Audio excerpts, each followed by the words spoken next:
কাল আচমকাভাবে একটু চলে গেছিলাম বিশ্ব বাংলাতে। অনেকদিন ধরে প্ল্যান হচ্ছিল, কিন্তু আমার কোনো যাওয়ার ইচ্ছে ছিল না। তবে মা বললো চল একটু ঘুরে আসি। আরে কনভেনশন হল এখানে নামলাম। এটা তোমাদের কাছে হয়তো অচেনা কিছু না, এটা নতুনই হবে, কিন্তু আমি তো ফার্স্ট টাইম গেছি, তো এই জন্য আমার কাছে খুব ভালো লেগেছে। রাস্তাঘাটগুলো এত পরিষ্কার, এত পরিচ্ছন্ন, পুরো বিদেশি লুক লাগছে একদম। আমি তো আর বিদেশ কোনোদিনও যাইনি, তাই এখানটা এসে আমার এত ভালো লেগেছে। রাস্তাঘাটগুলো এত পরিষ্কার, কী সুন্দর, রাস্তার চারিপাশে গাছগুলো এত সুন্দর করে লাগিয়েছে। এখানে মানে ডাস্টবিনও রেখেছে। নিজেকে একটু ক্যামেরার সামনে না আনলে হয় বলো, ওই জন্য নিজেকে একটুখানি তোমাদের কাছে একটু দেখালাম। এই দেখো এখানে ক্যাফে আছে, এখানে বাংলা হাট আছে, এখানে সমস্ত কিছু দোকান, এত সুন্দর সব শিল্পীদের কারুকার্য সব দোকানপত্রগুলো আছে এখানে, যেখানে সব কিছু বিক্রি হয় নানা রকমের। কিন্তু ভাগ্যবশত আমি একটা কাস্টমারও দেখিনি এখানটায়, জানো তো, ওই যে বাংলার হাটে আমি যেতেও দেখিনি, আসতেও দেখিনি। কিন্তু এত পরিষ্কার ওই যে রাস্তাঘাটগুলো, দেখেছো, গাছের একটা পাতা পড়ে নেই রাস্তার মধ্যে, এত সুন্দর। দেখো এখানে ভিউগুলো কী সুন্দর করে এখানে গাছগুলো করে রেখেছে, এত ভালো লাগছিল আমার এখানটা, এত পরিষ্কার পরিচ্ছন্ন।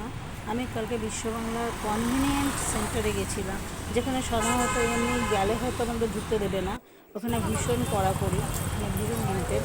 এই যে আমার মাকে নিয়ে গেছি, এখানে আমি ঢুকলাম কনভিনিয়েন্ট হলে, এত সুন্দর লেগেছে, যাওয়ার কি বলবো তোমাকে। দেখো কিন্তু ভিউগুলো একবার, এই কনভিনিয়েন্ট হলটা কী সুন্দর করে বানিয়েছে ও, কত যত্ন করে, আর কি পরিষ্কার, কি মেনটেন করছে। একটা দুর্ভাগ্যবশত এই ভিতরে ব্যাঙ্কসের ভিতরে এখানে কোনো খাওয়ার ব্যবস্থা নেই, কোনো খাওয়ার অ্যালাউ নেই। বাইরে থেকে কেউ লাগেজ নিয়ে আসলে সেখানে এখানে ঢুকতে দেবে না লাগেজ, এখানে লাগেজটা রেখে দিতে হবে।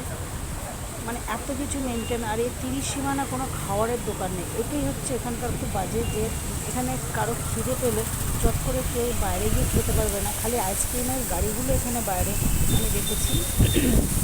এখানে দেখো জলটা পড়ছে, প্রথমে ভেবেছি ওটা ঝর্নার জল পড়ছে, কিন্তু এই জায়গাটা ভীষণ শ্যাওলা হয়ে আছে। এখানে দেখো যেখানে দেখলাম এই কোম্পানিটা নিয়েছিল, এখানে সারা অল ওভার ইন্ডিয়া থেকে লোক এসেছিলো। এখানে বিশাল বড় প্রোগ্রাম হয়েছে, কিন্তু মানে এত খাওয়ার অ্যারেঞ্জমেন্ট থাকা সত্ত্বেও আমরা খেয়ে উঠতে পারিনি, কারণ অতক্ষণ থাকার মতন মানে থাকতে আমরা পারিনি, তাই জন্য আমরা খুব তাড়াতাড়ি করে চলে এসেছিলাম। কিন্তু আমার খুবই ভালো লেগেছে এখানটা। দেখেছো কত লোকজন আছে এখানটা, ওইখানে দেখো সব লাগেজ, এখানে সব লাগেজগুলো রেখেছে, ওখানে সিকিউরিটিও আছে লাগেজে। এইখানে কনভিনিয়েন্ট হলটা এত সুন্দর করেছে, তোমাকে কি বলবো, মানে আমার অদ্ভুত লেগেছে। যারা যারা গেছো কনভিনিয়েন্ট সেন্টারে তারাই বুঝতে পারবে যে কী অদ্ভুত সুন্দর ভেতরটা হয়েছে। যাক, আমার সৌভাগ্য হয়েছে, আমি এখানটায় গেছি। এই কোম্পানিটা, এটা একটা মোরাল গ্রুপ অফ কোম্পানি, এটা অল ওভার ইন্ডিয়াতে এর বিজনেস আছে বিশাল বড়। আমাদের বারুইপুরে এর প্রজেক্ট আছে, তা বেশ ভালোই লাগলো। আমরা কি করব, আমরা একটু লেট করেই গেছিলাম।